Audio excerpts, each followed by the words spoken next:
Women? No, we all think women are scary, but what if they're the main character of a video game? Outlandish, I know, but it did happen just once. A little underground gem called Stellar Blade came out in 2024. And not only does this game have a woman, she's also a robot. And not to mention, her jiggle physics are off the charts. Stellar Blade, a game that at the release, the only thing people could talk about were the assets. But what does a professional gooner think of the game? Is this game a PlayStation classic, or is it asinine? Boo! You stink! First off, this game was made by Shift Up, a recent developer that has made 2 games before Stellar Blade, Destiny Child and Goddess of Victory Nikki, both gacha games with fantastical characters. You can definitely see the team's expertise with the character designs here. Am I right or am I right? I mean, we have a military girl, half-naked military girl. Child! I need to be deep into the Gooner Zone to be able to play Stellar Blade, so I looked at Shift Up's other projects, and so I downloaded Victory Nikki, also made by Shift Up, to understand their method of their madness. And this game has an insane intro. Goth girls, gamer girls, gun girls, all with their different stories and personalities. I'm sure the gameplay is going to be just as good as the... Like most gacha games, the game in Victory Nikki here is collecting other girls to then level up and have a better chance at beating the enemy forces. I don't understand what makes a girl better than a different girl. Why is this one 5 stars and this one's only 3 stars? Are we objectifying women now at Shift Up? Now onto some real games. Like Stellar Blade in its first trailer for the game in 2019, while the title was still called Project Eve, was that the first trailer looked pretty... I understand why I didn't hear anything about this game, because this trailer basically tells you nothing about the game. Eve steps out of her spaceship, and she looks mostly similar to how she does when the game comes out in 2024. Except in this version, she looks way more glossy. Like they just got through the car wash and had to throw her in the trailer real quick. She just doesn't look quite right here. Eve also spends a weird amount of time just looking into the camera, like she's trying to seduce me. Eve then talks about some dumb lore stuff. Earth's been dead for 7 years. We gotta go save it. Basic game and stuff. Yada yada yada. Who cares? Boring trailer. Game's probably gonna suck. Until the final part, where we have our first look at the Natibas, the main enemy of Stellar Blade. And these guys look great in this trailer. Even for the 2 seconds we get to see them. And at the very end, Eve's about to trade blows with this massive enemy. Overall, this trailer is bare boned. It has almost nothing that would make anyone even a little bit excited for this game. Eve looks pretty similar for the most part. The Natibas you get to see for maybe 5 seconds, and the rest of it's just a lore dump for some reason. You really wouldn't even know what this game would be until the next trailer comes out. For all we know, this could be another gacha game from Shift Up. But no, they were cooking.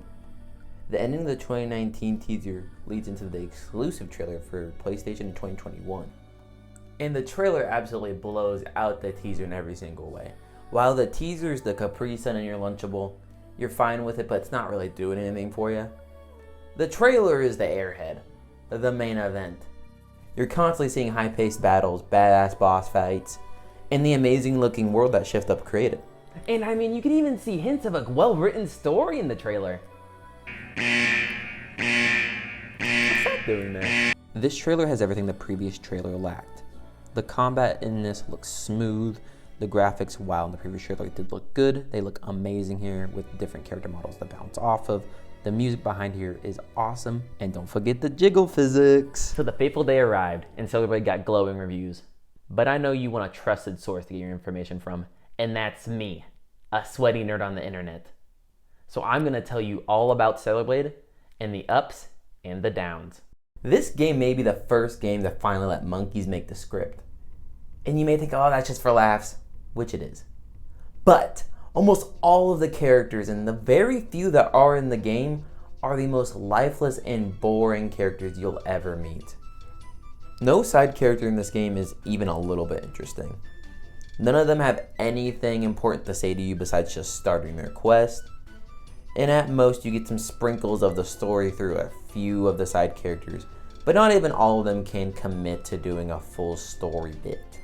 The only interesting side character and the only interesting part about the story is the tree leader in Zion. Do I remember his name? No, so he wasn't that interesting. He actually adds decently important story information to our main characters, but the story's still shit. If you try to add sprinkles to shit, you're still just gonna get shit. It just never really fully connects. The story never feels like it really knows what it wants to be or what it wants to do. Sometimes it wants to be dark, sometimes it wants to be a little more light toned. It just never fully captures any sort of setting or theme among the story, I feel. And I feel these problems extend all the way to our main characters. And first I want to start with Eve. She's the cover of the box, and I think the one that is just the most meh of them all. Eve really feels like she's trying to be a more cutesy version of 2B from Nier Automata, but while 2B is silent for a reason in that game, Eve is just kind of boring. Eve is a pretty simple character. She doesn't really have many wants or needs. She really just wants to kill the bad guys and the Tivas and collect soda pop cans and go home. But there is one part of her character that I do really enjoy, and it's the fact that she doesn't know much about Earth. She doesn't know a lot about how things work, about even what some of these things are, what they do. So I think a really interesting way to have taken Eve would have been to make her more like a Starfire character from Teen Titans. Make her this kind of goofball that doesn't really understand what's happening, but will protect her friends no matter what, because these are the people on Earth that have really come to her and made her feel wanted. The next main character is Adam. And Adam, in my opinion, feels like a placeholder for a real character that they wanted to have, but didn't have enough time and just threw Adam into the game. Adam is like that one episode of The Fairly Odd Parents, where Timmy gets his emotions taken away, but for the entire game.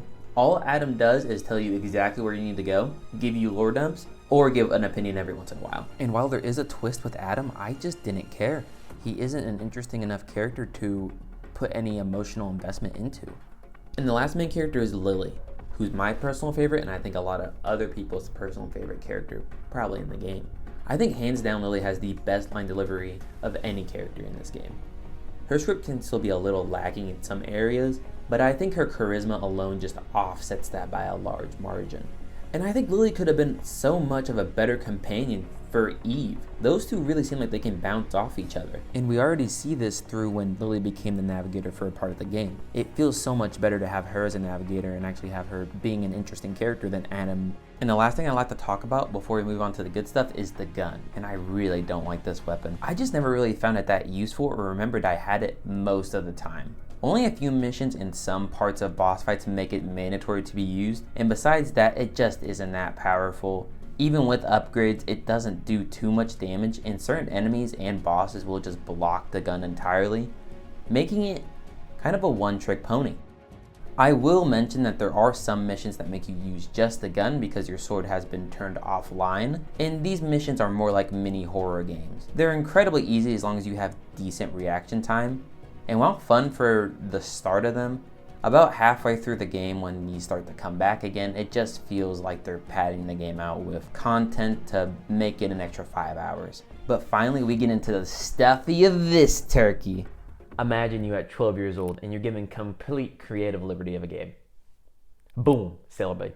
Boom, it's just as simple as that. You're not gonna make any other game but Sailor Blade. Guns, knives, swords, women, other women. Bad story. Come on, you're making Stellar Blade. The combat in this game is buttery smooth. It really does feel like you mashed the best parts of Nier, Bayonetta, and Devil May Cry into a turducken of action games. The abilities at your arsenal are great too, letting you use whichever beta ability you want to get out of different scenarios.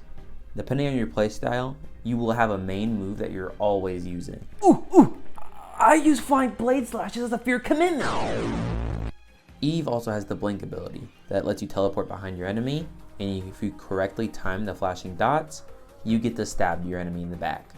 This keeps the action fast paced and you always having to make split second decisions. Because if you don't, you may get trucked by Chainsaw Steve over here. There's an interesting form of upgrades that can be found hidden across the world from other dead androids. To get these, you have to search the level to find them, and some of these are hidden in some pretty clever spots that you wouldn't think would be accessible to the player. The body cores and the beta cores give permanent health and stamina increases, making them something that you're always at least thinking about on your journey. And I find this to be a really fun aspect of world building, seeing how not only these androids were going on their own missions to try and defeat these people, but also how they failed, and that could happen to you, as well as the general respect Eve has for these other androids by taking them with her on her journey through these beta and beta cores. But who cares about that when you gotta collect soda cans, baby? Gotta collect all the cans, gotta get all the big costumes, baby. The cans really aren't a big part of this game. They're just a fun collectible that you're able to find in certain parts of levels hidden across everywhere. The best part about the cans is the fact that Eve makes a very funny face. Oh, just look at you, almost makes up for the story being terrible, oh, you little rascal. Something I've failed to mention so far is that Stellar Blade has an amazing OST. They cook with so many of the themes here. Most of them just make me want to get up and start boogieing around. And it makes sense since a lot of the soundtrack was made by Kichi Okaba, who was the main composer of the Nier soundtrack, which is also amazing. It really felt like they just let the sound department have as much fun as possible when they decided to make this game. Some of the best soundtracks come from the boss fight, which makes sense since the last third of the game is basically just a giant boss rush mode, seeing one boss after another around every single corner until the end credits. Abaddon, don't scare me like that. I would say this game has some of the most insane boss fights I've seen in a long time. Every single boss fight is both challenging and unique in the way they play, unless you get some repeats, which do happen throughout a tiny bit of the game. I think the bosses work so well in this game is because of the grotesque and empowering designs all the bosses have. They are giant, abominable creatures that are devil spawn, that should never have been created in any sense, but they're here fighting you. I would actually be scared when I was going into a room that looked like it could have a boss. They will not fuck around with you. You get too close and don't dodge or parry at the right time, you're minced meat, bud. Sorry. Pack it up. Try again next time. This game's bosses and some of the smaller bosses feel taken right out of a Souls game. The way you have to be precise and learn the movements, but I also feel like this game is a lot more forgiving than a real Souls game. You have a lot of health increases that you're able to use. Your dodge, parry are also very, very helpful. And only one boss right at the end of the game truly felt cheap.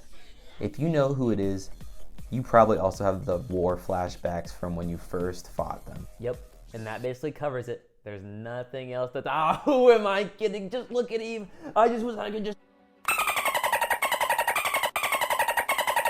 Yes, the main reason that many people have heard of this game, and the main reason many gooners have bought this game, and that is the customization of Eve. And it makes sense. Heck, the game has a mega jiggle physics on at all times. You couldn't miss this stuff if you tried. I feel like if you're gonna leave heavily into the obvious gooner zone, then you might as well just go all the way. Give action shots that are going to grab the viewer's attention. Reference how Eve looks in the game. And I'm not over here advocating for this game to become a hentai game, where your main objective is just to be playing with one hand and then put it down 5 minutes later. My issue is that the game is so good in certain aspects that it always has me wanting more to it. The action, music, and visuals in this game are amazing. There is not very many games made in 2024 that I thought had better action, better visuals, or better music than this game when it came out and throughout the whole of 2024. Final Fantasy VII Rebirth and Metaphor ReFantazio had them beat in a few aspects. Astrobot did as well, but I thought Stellar Blade was a very, very good game for 2024. My problem is the game just doesn't feel like it fully comes together to mesh very well. And the biggest problem with that really is just the story. The story is uninspired, it's boring, the side quests are pretty useless, the side characters have no impact on the game whatsoever, and it's just frustrating since this game I think could have actually been PlayStation's giant release, but it just wasn't able to fully hit the mark, get right in the middle of that arrow. So you know what? I do think women should be main characters in video games. They have a lot to offer. They can tell stories that men could never do. Wait, what is that? No! No, I don't want to play as a woman. No, don't make me do it.